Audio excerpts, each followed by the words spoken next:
To put this in a nutshell, as we're rounding out this evening, this comes back to perception.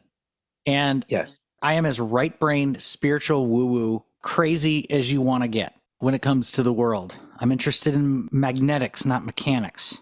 What is the feeling behind this? What is the spirit behind this? However, in all of my bizarro, for sure, man, hippie, flower power, spiritual way of thinking, when it comes to disability, I'm as left-brained as it gets. Do you know what being blind is?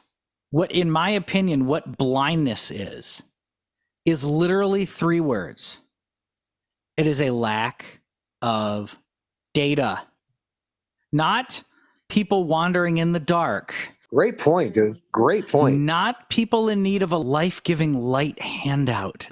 It is literally, I'm trying to bend my brain around situations with a little bit less data than you've got, or I'm interpreting that data a little bit slower than you can because I'm not doing it through the visual cortex the way that you are.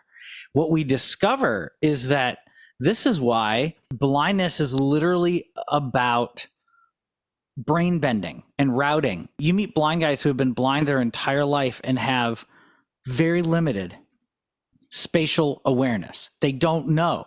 And let's not judge them. They are ashamed themselves. You talk to them, they say, I don't know. I step outside of this room and I don't know whether I'm coming or going.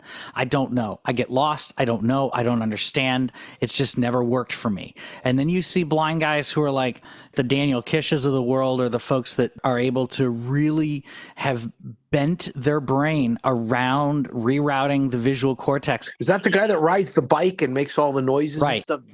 Oh my God, bro. Amazing. But all I'm saying is that we are so different as blind people. Yeah. But it's literally about data processing. All we're asking these technology companies to do, and these companies that are advocating for the disabled, we're not asking you to shine a light into the darkness. That is some claptrap that doesn't get us employed. What we're asking, Dude, I love folks, that. I'm going to use that, man. I hope you don't mind. That is so true. this is open source discourse, sir. This is how this works. When you talk about people not having image descriptions, Chancey Fleet calls that image poverty. Wow, that just defines something. We are, in some ways, data poor. And so all we're trying to figure out how to do in this world is, how do we bend our brains around being able to interpret limited data sets? That's what Andrew said, is we lack information. We can communicate just fine. We lack information, but I like data better. And you're talking to the least left-brained person in the world. I do not think left-brained at all. However, in disability, I am absolutely 100% calculated, because it's not the person crying in their coffee saying, isn't that just so precious? Let me share that on Facebook. That's going to get me a job. It's the guy that says, look, I was a coder in high school. My aunt was blind, and we couldn't figure out how to let her know in 1987 or 88 whether the lights were on. So I figured out a micro switch, and I figured out a thing, and we bent this tech around so that when she flips a thing, it buzzes, and so we know what it is. That's giving somebody data, as opposed to crying about it and having slacktivism about it, where you see somebody do some amazing feat, and, you know, because they're blind and they can do anything in the world, but obviously they can't, because look at the data we're missing. It literally is about perception. It's what we do. It's why I do not ascribe to this kind of inspiration pornography. I would love to inspire you, because I'm a dude that went through a mental health break.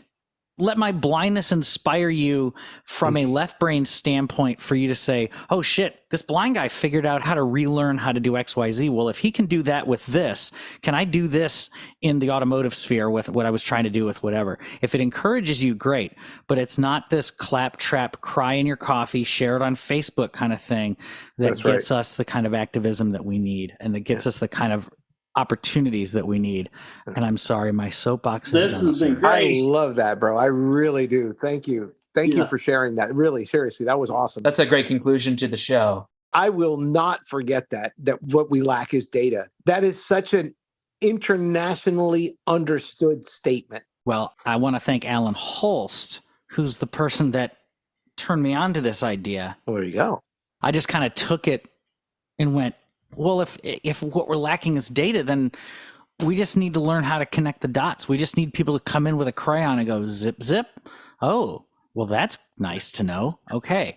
So it's literally, we're connecting data points.